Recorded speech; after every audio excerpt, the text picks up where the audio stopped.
An ancient prophetic text, specifically from the book of Daniel, that describes in the last days knowledge will increase and men will run to and fro over the face of the earth.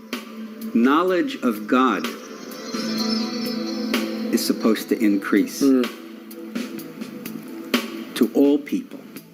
The fact that it's been concealed until this moment in history is indisputable, because up until the advent of the computer, the most you could do would be to count letters and with your finger in your hand and, wet your finger and turn the page.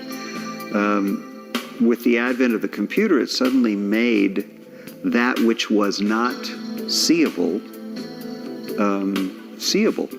In the Torah codes, we are dealing with some reality inside the book of Torah. We cannot pretend that we have a real full grasp of it. But using the means at our disposal, we see that it is real. It manifests time and again in various ways. Certainly there are numbers of people who dismiss the Torah codes by saying that you can find, a code in any large body of letters. Take War and Peace and run some tables and you'll get some codes revealed. And that may be true. What I've never heard happening in War and Peace is a physical manifestation that then reinforces the code. And you have, in the case of the Mumbai massacres, the Torah code which appears in a specific verse saying Mumbai terrorists massacre, the key words. That verse is exactly where the bullets of the terrorists went through the Torah in Chabad house in Mumbai. I don't think they found a copy of War and Peace with a bullet hole there that had the same code revealed in that chapter. And I've had the same experience of a Torah code that had my name, my rank in the Israeli army, my date of birth, my father's name, and it appeared in a verse in the Torah that was exactly the verse that a group of rabbis chose to be inscribed in a brass plaque under a picture of me. There's something very unusual in the Torah text, something that's unexpected to have happened by chance, and it's there by design.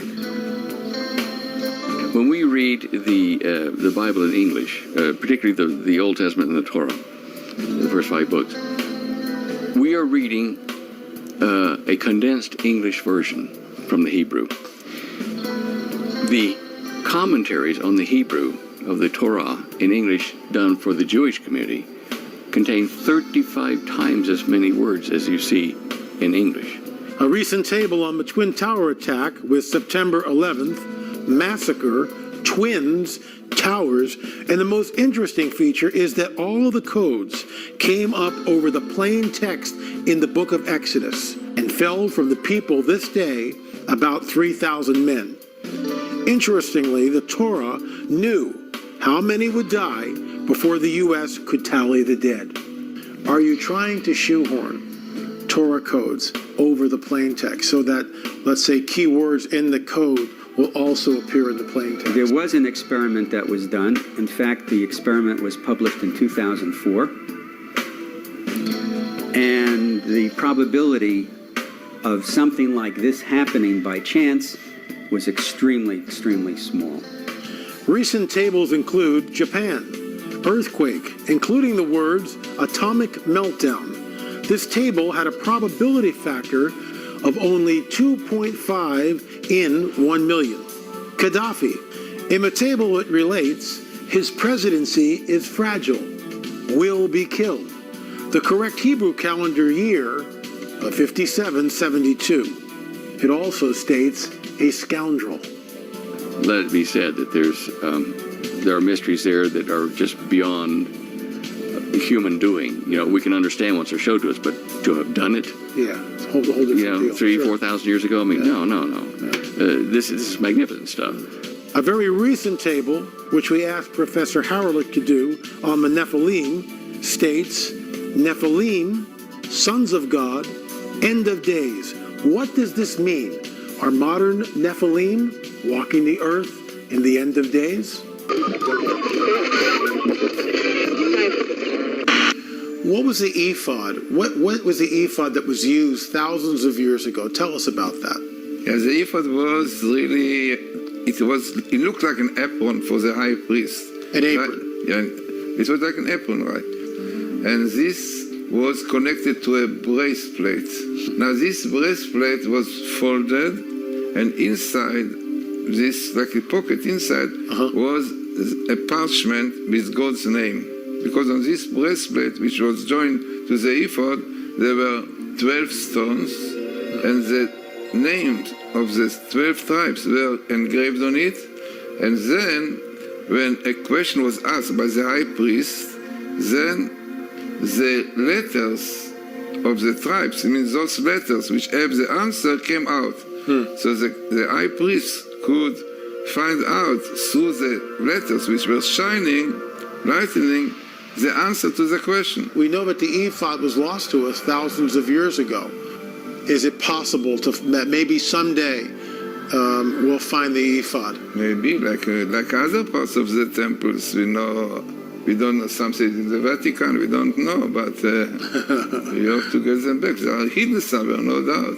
Do you think that the Torah codes may be a type of a modern day ephod? What can you tell us? Now this was amazing really thing that we found when we put the Hebrew word code Torah, which is the Israeli Torah code.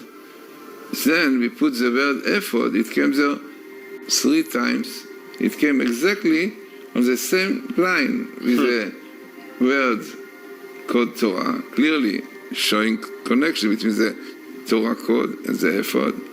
And then what we have also there, dates, interesting, when it started coming to the world, I mean the idea of the codes, they knew about it. It was really 1976. Then, interestingly, it came also this year, and pinlight came there, unbelievable. Pinlight came there, minimal in the Old Torah, unbelievable.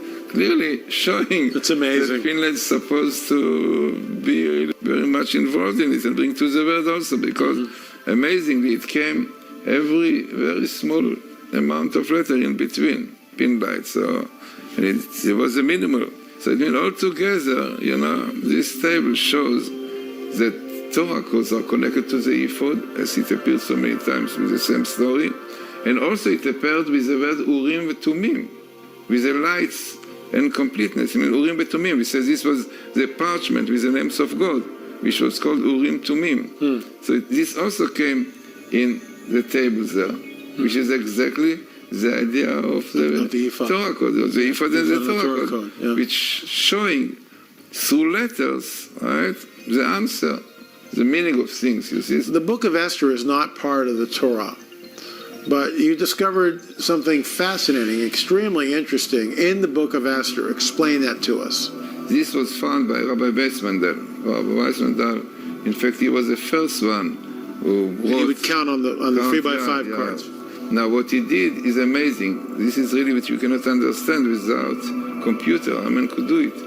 He counted the number of letters of the scroll of Esther. The number of letters are 12,111. 1, 2, 1, 1, 1. This is he counted it without computer. He counted. Then he decided to look in the Torah for the Hebrew words, Megillat. Megillat is a scroll in Hebrew, and it came out in the Torah every 12,111 letters. It means you had the word Esther, letter after letter, and then you have the word Megillat, scroll, appearing every 12,111 letters in between. Amazing. So it means the number of letters of the scroll of Esther is a skip of its appearance in the Torah.